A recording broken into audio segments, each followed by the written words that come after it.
Sa ngalan ng Ama, ng Anak at ng Espiritu Santo, Amen. sumainyo ang Panginoon. At sumayo rin. Mga kapatid, upang maging marapat gumanap sa banal na pagdiriwang, pagsisihan natin ang ating mga kasalanan. Sinugong tagapagpagaling sa mga nagsisisi, Panginoon, kaawaan mo kami. Panginoon, kaawaan mo kami. Dumating na tagapaganyayang ang mga makasalanay magsisi, Kristo, kaawaan mo kami. Kristo, kaawaan mo kami. Nakaluklukan sa kanan ng Diyos Ama para ipamagitan kami, Panginoon, kaawaan mo kami. Panginoon, kaawaan mo kami. Kaawaan tayo ng makapangyarihang Diyos, patawarin tayo sa ating mga kasalanan, at patnubayan tayo sa buhay na walang hanggan. Amen. Gloria in excelsis Deo.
Manalangin tayo.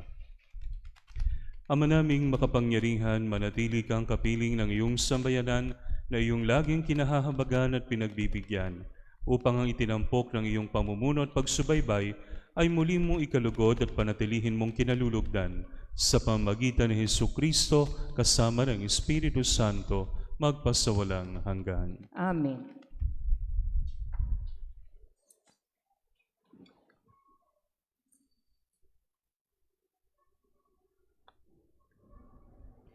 Ang salita ng Diyos mula sa aklat ng Eksodo. Noong mga araw na iyon, ang mga Israelitay nagreklamo kina Moises at Aaron. Sinabi nila, "Mabuti pa sana'y pinatay na kami ng Panginoon sa Ehipto. Doon, nakakakain kami ng karne at tinapay hanggang gusto namin. Dito naman sa ilang na pinagdalhan ninyo sa amin, mamamatay kami sa gutom." Sinabi ng Panginoon kay Moises, "Pauulanan ko kayo ng tinapay mula sa langit. Araw-araw, palalabasin mo ng bahay ang mga tao para mamulot ng kakanin nila sa maghapon. Sa pamamagitan nito'y susubukin ko kung hanggang saan nila susundin ang aking mga tagubilin."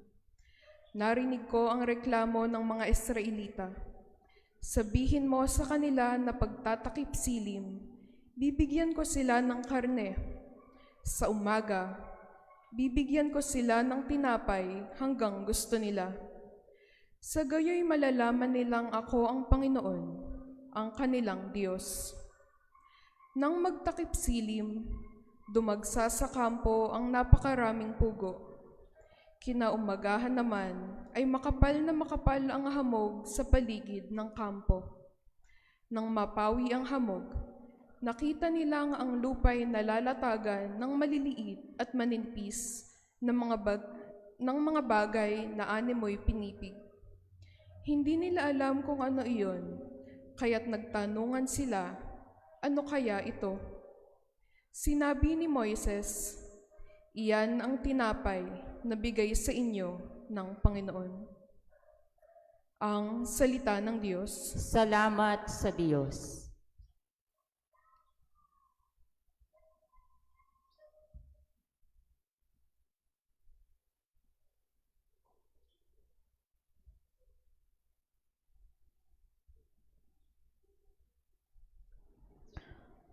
Panginoon ang nagbigay ng pagkaing bumubuhay. Panginoon ang nagbigay ng pagkaing bumubuhay.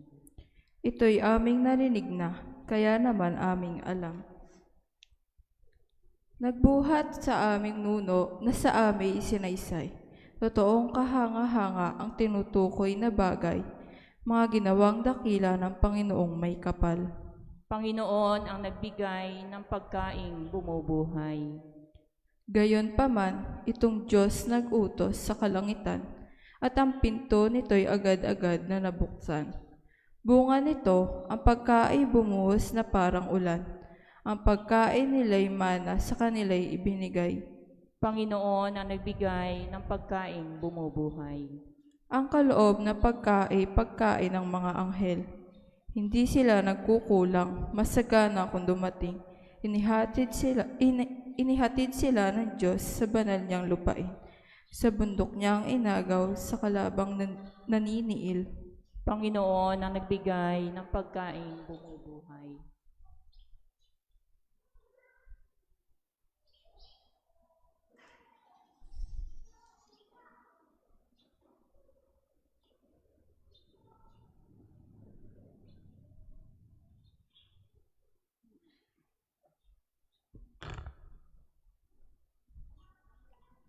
Ang salita ng Diyos mula sa sulat ni Apostol San Pablo sa mga taga-Efeso. Mga kapatid, sa ngalan ng Panginoon, ito ang sinasabi ko't iginigiit. Huwag na kayong mamuhay na gaya ng mga hentil. Walang kabuluhan ang kanilang iniisip. Hindi ganyan ang natutunan ninyo kay Kristo. Kung talagang pinakinggan ninyo ang aral niya at naturuan kayo ng katotohanan na kay Jesus, iwanan ninyo ang dating pamumuhay. Hubarin na ninyo ang dating pagkatao na napapahamak dahil sa masasamang pita. Magbago na kayo ng diwa at pag-iisip. At ang dapat makita sa inyo'y ang bagong pagkatao na nilikhang kalarawan ng Diyos. kalarawan ng kanyang katwiran at kabanalan. Ang salita ng Diyos. Salamat sa Diyos.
Noon, At sumayurin. mabuting balita ng Panginoon ayon kay San Juan. Papuri sa iyo, Panginoon.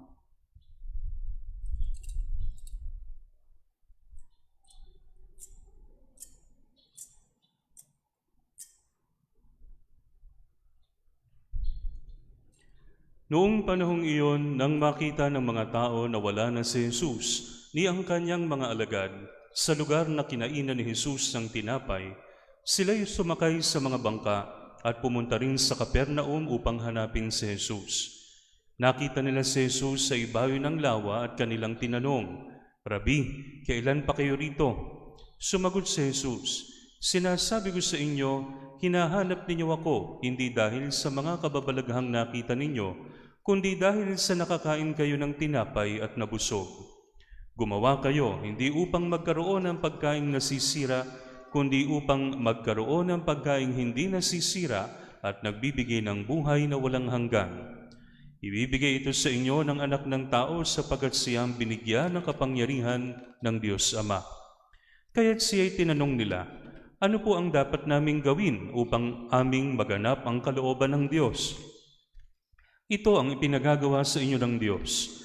Manalig kayo sa sinugo niya," tugon ni Jesus. "Ano pong kababalaghan ang maipakikita ninyo upang manalig kami sa inyo? Ano po ang gagawin ninyo?" tanong nila. "Ang aming mga magulang ay kumain ng mana sa ilang ayon sa nasusulat. Sila'y binigyan niya ng pagkain mula sa langit, dugtong pa nila." Sumagot si Jesus, "Dapat ninyong malamang hindi si Moises ang nagbigay sa inyo ng pagkain mula sa langit, kundi ang aking Ama. Siya ang nagbibigay sa inyo ng tunay na pagkain mula sa langit, sapagkat ang pagkain bigay ng Diyos ay yaong bumaba mula sa langit at nagbibigay buhay sa sanlibutan." "Ginoo," wika nila, "bigyan po ninyo kaming lagi ng pagkain iyon." "Ako ang pagkaing nagbibigay buhay," sabi ni Jesus. "Ang lumalapit sa akin ay hindi na magugutom at ang nananalig sa akin ay hindi na mauuhaw kailanman." Ang mabuting balita ng Panginoon. Pinupuri ka namin, Panginoong Hesukristo. Sa ngalan ng Ama, ng Anak at ng Espiritu Santo. Amen. Nung umuwi po ang aking kaibigang pari galing sa US, meron siyang ibang mga kasamang pari, mga Amerikano. Ngayon po mga kapatid, nung kumakain na kami sa labas, sinabi nung isa, "The food is good, but there's too much rice." Sabi niya, masyado raw maraming kanin. Bakit daw masyadong maraming kanin? Sabi ko naman kasi, para sa ating mga Filipino, rice is life. Rice is life. Sa iba pang mga kainan, di ba mga kapatid, merong mga extra rice, at mga unlimited rice. Kumain ka hanggang sa mabundat ka. At ang mga Pilipino, mga kapatid, hindi yan sanay na, halimbawa, kakain sa labas. Halimbawa, may edad-edad na, kamukha ng tatay ko. Kakain kami sa labas. Kakain kami ng pizza o kaya burger. Hindi siya mabubusog doon. Pupunta siya sa kusina, mangangalkal sa kaldero, kakain ng kanin. Kasi yun daw ang nakakabusog. tinapay lang daw yung mga kinain natin. Kasi para sa ating mga Pilipino, tinapay, merienda yan. Agahan, merienda, snack. Oo. Pero mga kapatid, sa ibang bahagi ng mundo, hindi rice ang kanilang staple. Bread, tinapay. Sa Western world, at saka po sa ibang bahagi ng East Asia, halimbawa, sa Middle East, bagamat may tinapay sila, mas malamang, bagamat may kanin sila, mas malamang yung tinapay. Mga kapatid, sa atin pong ebanghelyo, narinig natin sinabi ni Jesus, siya ang tinapay ng buhay. Anong kaibahan ng tinapay ng buhay sa ibang tinapay na meron tayo? Narinig natin sa ating ebanghelyo, kaya sinundan ng mga tao si Jesus kasi nakakain sila. Ano ibig sabihin nun? Natugunan yung kanilang basic necessity, basic requirement, which is food. Food. Sa ibang kultura, mga kapatid, pag sinabi mong bread, it does not pertain only to bread per se, but also to other foods. It also pertains to other things that we need to survive. Halimbawa, mga kapatid, damit. Ano pa ba? Kabuhayan. Yan yung mga essential na kailangan natin. Kaya po mga kapatid, kapag nananalangin tayo ng Ama namin, pagka sinabi nating, give us this day our daily bread, pagkain lang ba hinihingi nyo? Hindi. Alam nyo at the back of your mind na meron pa kayong hinihingi sa Panginoon para itaguyod ang inyong buhay. Hindi lang basta yung tinapay na yan. Pero mga kapatid, pansinin ninyo, kahit anong kainin natin, kahit anong isuot natin, ikabit natin sa ating mga sarili, makamit natin, hindi pa rin tayo nakokontento. Hindi nyo ba napansin yun? Halimbawa, kumain ka ng masarap, maghahanap ka pa ng mas masarap doon. Pag nagsuot ka ng maganda, maghahanap ka pa ng mas maganda doon, o mas uso, o mas yung natipuhan mo. Na-promote ka sa trabaho, hindi ka lang hanggang doon. Mag-a-aspire ka pa ng mas mataas. Naging may tungkulan ka, may katungkulan ka sa lipunan, hindi ka lang nakokontento doon. Gusto mo pang umakyat. Hindi tayo masasatisfy ng masasatisfy. Gusto pa natin ng meron, bigyan mo pa ako, hindi pa ako busog, hindi pa ako kontento. Sa atin pong ebanghelyo, mga kapatid, narinig natin, ang sabi ni Jesus, ang lumalapit sa akin ay hindi na magugutom at ang nananalig sa akin ay hindi na mauuhaw kailanman. Mga kapatid, dahil yung mga kinakain natin at ikinakabit natin sa ating mga sarili ay material na bagay, ang mga material na bagay may hangganan. Kaya yung satisfaction na binibigay nila may hangganan din. Pero ang Diyos, meron bang simula? Wala. Ang Diyos, meron bang katapusan? Wala. Kaya kapag sa Kanya ka lumapit at ibinigay mo ang sarili mo sa Kanya, masasatisfy ka na. Alam niyo po mga kapatid, ang sabi ni St. Thomas Aquinas, kapag araw nasilayan natin ang mukha ng Diyos, wala na tayong gugustuhin pang iba. Wala na. Halimbawa, namatay tayo, nakarating tayo sa langit. Hindi tayo magsasawang tingnan siya for all eternity kasi ginawa tayo para sa Kanya. Sabi nga po ni San Agustin, our hearts are restless until it rests in you. Ganon din ang sabi ng ating Panginoong Hesus. Kapag may mga bagay kayong hinihalili, ipinalit sa akin, hindi kayo masasatisfy. Hahanapin at hahanapin niyo ako sa ibang bagay, pero sa akin nyo lang makikita yung mga ninanasa ng puso ninyo. Mga kapatid, ang turo po sa atin ng katesismo, ang tinatanggap nating Eucharistia ay makatutulong sa atin upang maging banal at maging malapit sa Diyos. Ang sabi ni Jesus, ako ang tinapay ng buhay. I am the bread that came down from heaven. And every Mass we receive the Eucharist. Ngayon, mga kapatid, O Father, Kung yan ang sinasabi nyo, bakit yung kapitbahay ko laging nagsisimba, buwisit pa rin? Bakit may mga kasama ko nagsisimba na lagi naman tumatanggap ng komunyon, pero bakit ganoon pa rin ang ugali? Bakit ako, tumatanggap naman ako ng osya araw-araw, Father. Bakit parang hindi nababago yung ugali ko? Tayo pong mga tao, may tinatawag na healthy food and junk food. Healthy food, halimbawa ng healthy food, gulay, isda, ano pa. Lahat ng hindi masarap, healthy. Okay? So, healthy food. May junk food. Yun yung lagi nating hiningima, yun yung lagi nating gusto, kasi malasa, masarap. Ngayon, kung kakain ka ng junk food from Monday to Saturday at kakain ka lang ng healthy food on Sunday, may epekto ba? May epekto ba yung healthy food mo? Wala. Kasi for the whole week, kumain ka ng hindi healthy na pagkain. Kumakain ka lang every Sunday ng isda at gulay. Wala ring epekto. Para mabigyan tayo ng sustenance at matulungan tayo ng Eucharistia, kailangan sususugan natin yung pagtanggap natin ng Eucharistia na sinasabi ni San Pablo sa mga taga-Efeso na baguhin natin ang ating pag-uugali, baguhin natin ang ating pagkatao. Para maging effective yung tinatanggap natin. Kasi kung hindi, wala ring silbi ito sa atin. Kahit hindi masarap, o kahit wala kang ganang gumawa ng mga pinagagawa ng Panginoon sa iyo, do it nonetheless. Because it will help you. It will help us. Nung ako po ay nasa Hagunoy, si Monsignor Lon Balagtas po ang aking kura paroko. Ngayon may paborito si Mons Lon. Pangat na isda.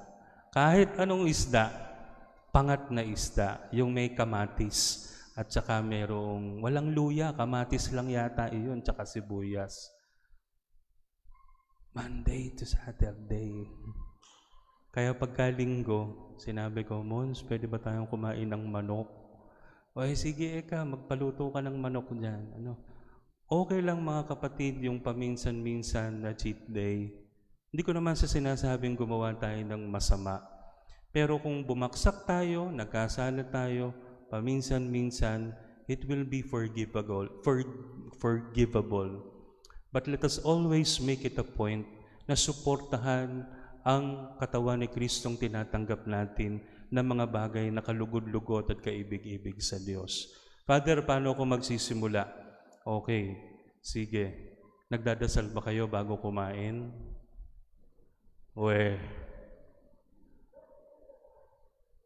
Pagka kumakain ako sa restaurant, Jollibee restaurant, o kaya kahit anong kainan, ang unang gagawin ng mga nasa gilid na table, katapos, mas kakain na. Hindi nagdadasal. So kung gusto niyo magsimula sa healthy prayer life, dasal kayo bago kumain. Kung sanay na kayo magdasal bago kumain, magdasal kayo pagising, magdasal kayo bago matulog. Kung sanay na kayo sa pagdarasal na yan, subukan nyo naman gumawa ng mabuti. Subukan nyo naman na gumawa ng corporal works of mercy. Nang sa gayon, yung tinapay ng buhay, mas strengthen maging kasangkapan yung paggawa ninyo ng mabuti at yung tinapay ng buhay na tinatanggap natin ay magkaroon ng ugat sa ating mga pagkatao. Kaya nga po mga kapatid, sa pagpapatuloy po ng ating banal na pagdiriwang, sana yung mga ipinalit natin kay Jesus, yung mga ipinalit nating junk food sa Kanya, iwanan natin yon. Sana siya na lang lagi ang ating kinukonsume. Siya na lang lagi ang ating priority. Siya na lang ang ating basic necessity. Ito po ang ating pagnilayan sa linggong ito sa ngalan ng Ama, ng Anak, ng Espiritu Santo. Amen. Sa bawat panalangin po ang ating itutugon, Panginoon, dinggin ang aming panalangin. Panginoon, dinggin ang aming panalangin.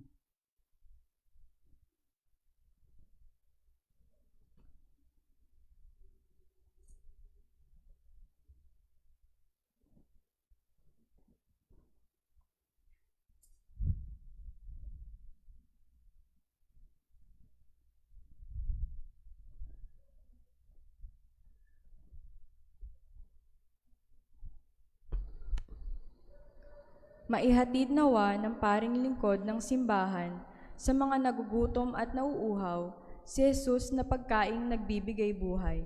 Manalangin tayo sa Panginoon. Panginoon, ang buhay, dinggin ang aming panalangin. Mapanatili nawa sa buong simbahan si Jesus na nananatili sa Eucharistia. Manalangin tayo sa Panginoon. Panginoon, ang buhay, dinggin ang aming panalangin. Matighaw nawa ng pagkaing nagbibigay buhay ang gutom at pagkauhaw ng mundo. Manalangin tayo sa Panginoon. Panginoon, ang buhay, dinggin ang aming panalangin. Mapanumbalik nawa ng katawan ni Kristo ang kalusugan ng mga nararatay sa karamdaman. Manalangin tayo sa Panginoon. Panginoon, ang buhay, dinggin ang aming panalangin. Ibangon nawang muli ang mga nahimlay na nakinabang sa pagkaing nagbibigay buhay na walang hanggan. Manalangin tayo sa Panginoon. Panginoon, ang buhay, dinggin ang aming panalangin. Hindi po tayo nagsumasampalataya. Sumasampalataya ako sa Diyos amang makapangyarihan sa lahat na may gawa ng langit at lupa. Sumasampalataya naman ako kay Jesucristo, isang anak ng Diyos, Panginoon nating lahat. Nagkatawang tao siya, lalang ng Espiritu Santo, ipinanganak ni Santa Maria ang Birhen, pinagpakasakit ni Poncio Pilato, pinako sa krus, namatay, nilibing, nanahog sa kinaroroonan ng mga yumao. Nang may ikatlong araw na buhay na baguli, umakyat sa langit, naluluklok sa kanan ng Diyos amang makapangyarihan sa lahat. Doon magmumula paririto at hukom sa mga nabubuhay at nangamatay na tao. Sumasampalataya naman ako sa Diyos Espiritu Santo, sa banal na simbahang katolika, sa kasamahan ng mga banal, sa kapatawaran ng mga kasalanan, sa pagkabuhay na maguli ng nangamatay na tao, at sa buhay na walang hanggan. Amen. Panginoong Hesus, Ikaw ang pagkaing bumaba mula sa langit at nagbibigay buhay sa sanlibutan. Itulot mo ang aming pananalig sa iyo na pinatitibay ng aming pagsasalo ay maghatid sa amin sa iyong piling, kasama ng Ama at ng Espiritu Santo, magpasawalang hanggan. Amen.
Manalangin kayo mga kapatid upang ang paghahain natin ay kalugdan ng Diyos amang makapangyarihan. Tanggapin nawa ng Panginoon ito paghahain sa iyong mga kamay, sa kapulihan niya at karangalan, sa ating pakinabangan at sa buong sambayanan niyang banal.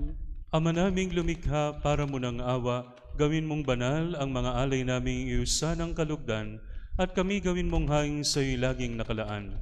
Sa pamamagitan ni Hesukristo, kasama ng Espiritu Santo, magpasawalang hanggan. Amen. Sumainyo ang Panginoon. At sumayo rin, Itaas sa Diyos ang inyong puso at diwa. tinaas na namin sa Panginoon. Pasalamatan natin ang Panginoong ating Diyos. Marapat na siya ay pasalamatan. Ama naming makapangyarihan, tunay ngang marapat na ikaw ay aming pasalamatan sa pamamagitan ni Hesukristo na aming Panginoon.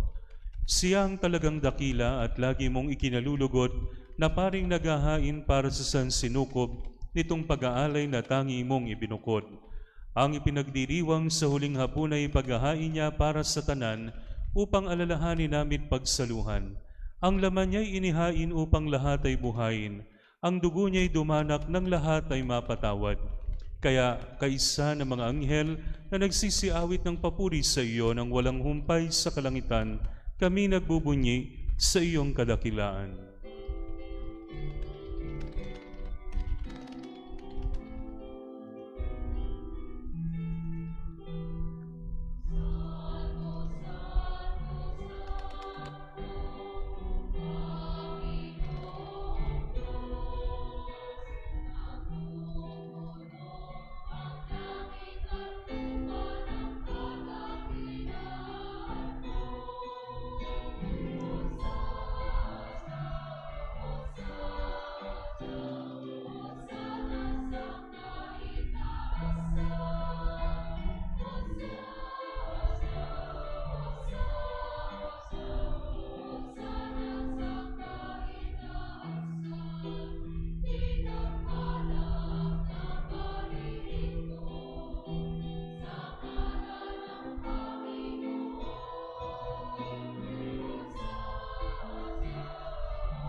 Ama naming banal, ikaw ang bukal ng tanang kabanalan, kaya sa pamagitan ng iyong Espiritu, gawin mong banal ang mga kaloob na ito, upang para sa aming maging katawan at dugo ng aming Panginoong Hesukristo. Bago niya pinagtiis ang kusang loob na maging handog, hinawakan niya ang tinapay, pinasalamatan kanya, pinaghati-hati niya iyon. Iniabot sa kanyang mga alagad at sinabi, "Tanggapin ninyong lahat ito at kanin. Ito ang aking katawan na ihahandog para sa inyo."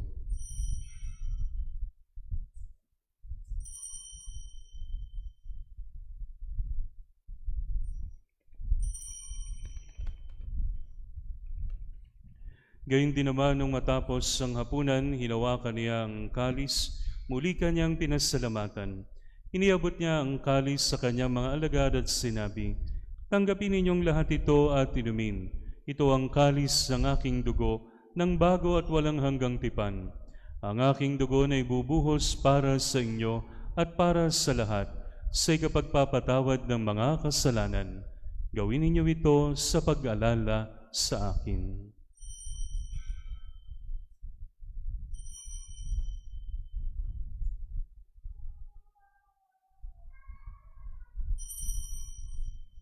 Ipagbunyi natin ang misteryo ng pananaw. Ginagawa namin ngayon ang pag-alala sa pagkamatay at muling pagkabuhay ng iyong anak. Kaya tiniaalay namin sa iyo ang tinapay na nagbibigay buhay at ang kalis na nagkakaloob ng kaligtasan. Kami nagpapasalamat dahil kami iyong minarapat na tumayo sa harap mo para maglingkod sa iyo. Isinasamo namin kaming magsasalo-salo sa katawan at dugo ni Kristo ay mabuklod sa pagkakaisa sa pamagitan ng Espiritu Santo. Amalingapin mo ang iyong simbahang laganap sa buong daigdig. Puspusin mo kami sa pag-ibig kaysa ni Francisco na aming Papa, ni Dennis na aming Obispo at ng Tanang Kaparian. Alalahanin mo rin ang mga kapatid naming nahimlay nang may pag-asang sila'y muling mabubuhay, gayon din ang lahat ng mga pumanaw. Kaawaan mo sila at patuloyin sa iyong kaliwanagan. Kaawaan mo at pagingdapatin kaming lahat na makasalo sa iyong buhay na walang wakas, kaisa ng mahal na Birheng Maria na Ina ng Diyos, kaisa ni San Jose, kaisa ng mga apostol at lahat ng mga banal na namuhay dito sa daigdig ng kalugod-lugod sa iyo. May pagdiwang nawa namin ang pagpupuri sa ikararangal mo sa pamamagitan ng iyong anak na aming Panginoong Hesukristo. Sa pamamagitan ni Kristo, kasama niya at sa Kanya, ang lahat ng parangal at papuri ay sa iyo, Diyos Amang makapangyarihan, kasama ng Espiritu Santo, magpasawalang hanggan.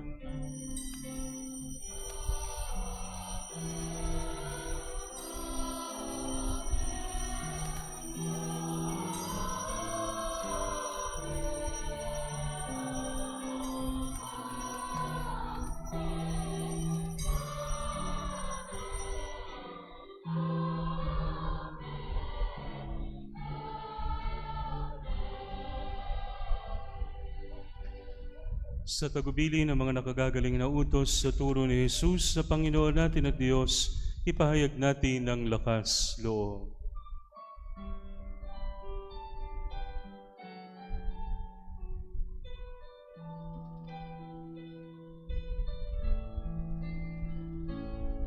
Ama namin, sumasalangit ka, sambahin ang ngalan mo, mapasa amin ang kaharian mo, sundin ang loob mo, dito sa lupa para ng sa langit.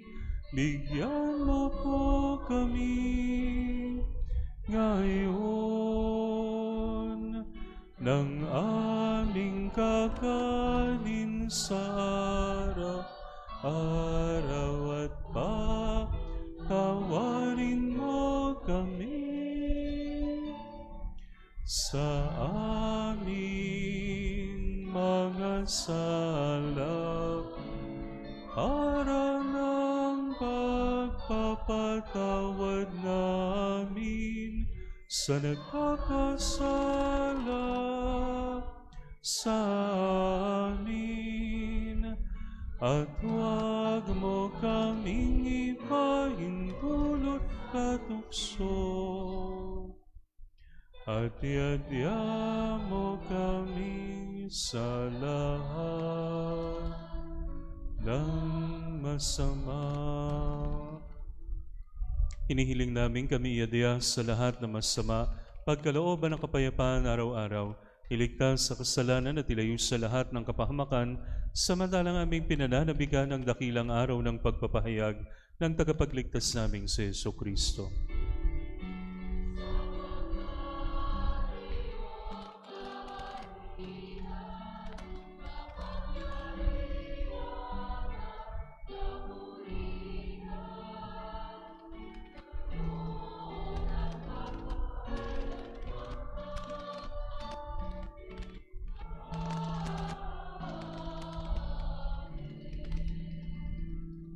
Panginoong Jesucristo, sinabi mo sa iyong mga apostol, kapayapaan ang iniiwan ko sa inyo, ang aking kapayapaan ang binibigay ko sa inyo. Tungayan mo ang aming pananampalataya at huwag ang aming mga pagkakasala. Pagkalooban mo kami na kapayapaan at pagkakaisa ayon sa iyong kalooban, kasama ng Espiritu Santo, magpasawalang hanggan. Amen. Ang kapayapaan ng Panginoon ay laging sumainyo. At sumayo rin. Magbigayan kayo ng kapayapaan sa isa't isa.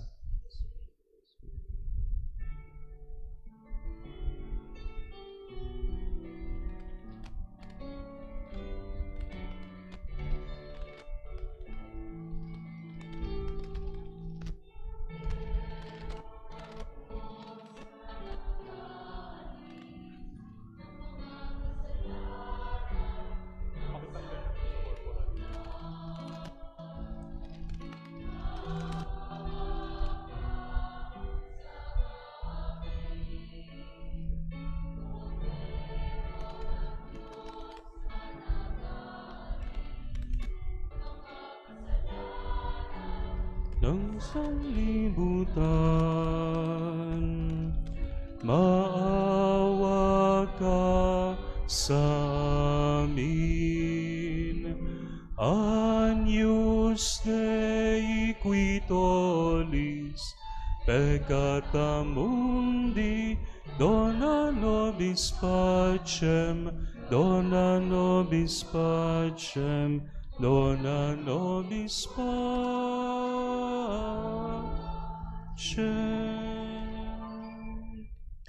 Ito ang kordero ng Diyos, ito ang nag-aalis ng mga kasalanan ng sanlibutan. Mapalad ang mga inaanyayahan sa kanyang banal na piging.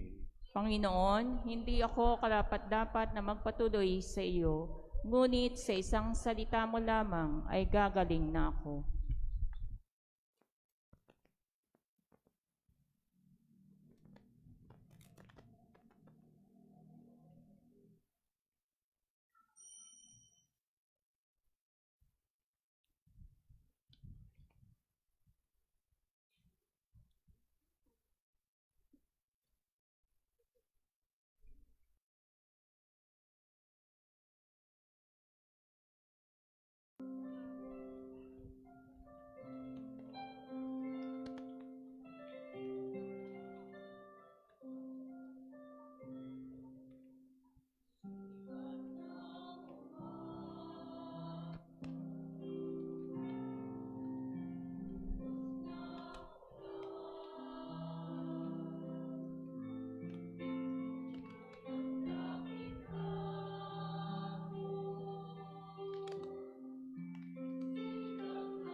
Manalangin tayo.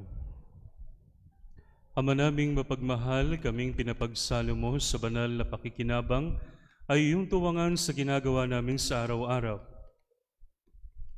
Upang kaming hindi mo pinagkaitan ng pagsubaybay, ay gawin mong maging marapat sa lubos na kaligtasan sa pamamagitan ni Hesukristo kasama ng Espiritu Santo magpasawalang hanggan. Amen.